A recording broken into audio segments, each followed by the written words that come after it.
যে দর্শক, আমি একজন কথা বলবো একজন অটোক্রপ কেয়ার লিমিটেডের একজন অফিসারের সাথে। জানবো পোকামাকড়ের বিষয়। কারণ পোকার কারণে প্রায় 50 থেকে 60% ফসল নষ্ট হয়। আসলে কোন স্টেজে পোকা লাগে, কতদিন বয়সে এই করলা পোকা লাগে? পোকা ছোট জ্বালানোর পর 1 সপ্তাহের মধ্যেই কাঠের পোকা কাটে। কেউ উড়চুঙ্গা, কেউ বলে এই যে তুরকুলা, এগুলাই কাইটা হালায়। তখন ওই ফিপ্রোনিল গ্রুপের ওষুধগুলা দিতে হয়, যা আমি ব্যবহার করি রিজেন। আর পরে জ্বালানোর পরে আপনার এসিমিট আর এলাকা ইমিডাক্লোপিড গ্রুপ, আমাকে অটোমিডা, ওই অটোমিডা স্প্রে করলে ওই জুন্না পোক কিংবা ওই ছোট ছোট ছটকা এগুলো মারা যায়। তারপরে গাছ 1 থেকে 1.5 হাত হইলে ফলন ফলন আসার সম্ভাবনা থাকে। ওই সময় আপনার ছত্রাকনাশক কেব্রিওটপ এর সাথে মিরাকলান দিই, আর পোকার ওষুধ দিই।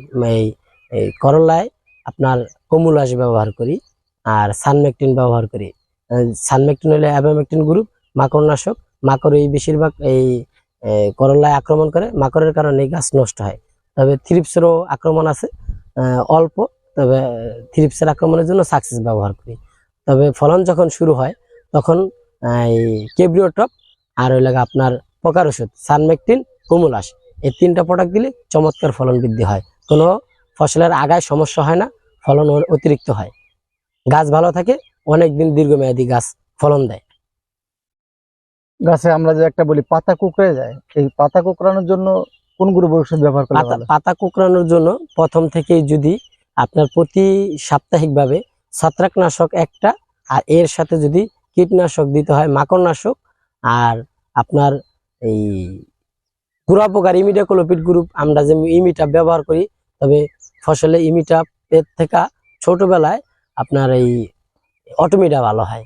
তবে ইমিটা একটু তাপ বেশি, তো এই কারণে ফসলটা যখন 1 থেকে 1.5 মাস বয়স হয় তখন দেওয়া যায়। আর ছোট বয়সে ওটা দেওয়া যায় না, ওটা একটু বয়স হওয়ার পরে দিতে হয় ইমিটা। তবে অটোমিটাই ছোটবেলা দেওয়া যেতে হয়। একটা ছত্রাকনাশক লাগে, 2-3 স্টেপ দিলে পরবর্তীতে আপনার সানমেকটিন আর সাকসেস, কমুলাস, কেব্রিওটপ এগুলা স্টেপ বাই স্টেপ। তবে পোকার ওষুধ ভিন্ন দিলেই ভালো হয়। ছত্রাকনাশকের সাথে দিলে ছত্রাকনাশকের কাজটা পরিপূর্ণ পাওয়া যায় না, যা 100 ভাগের 80 ভাগের মতো পাওয়া যায়। আচ্ছা।